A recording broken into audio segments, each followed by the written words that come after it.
જબર મગજ દોડાઈ દેવો યા તમે ઉતાવળ કરી હતી ત્રણ બાકી હતા ગણવાના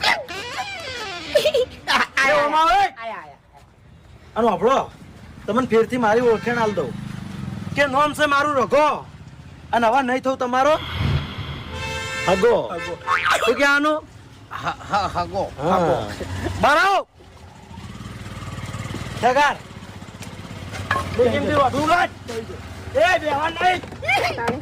બોતી લઈ જવાના છે તમને અને એક ગોમ વચ્ચે આના જ રસ્તે વઈ બે એક બીજો રસ્તો છે તારા એક રસ્તા પર મારે હેડવું નહીં દુશ્મન કોટા પાથરેલા છે બધા મારા બાની છોકન ભાઈ અલ્પક મારા બન્યા છે મારા બાની છોકન દગો કરું તો ભાઈ બંધન બધા દગાડો છોલ્યા હાથું છે હાથું થઈ ત્રણ હોમાં ઉભા થઈ જાઓ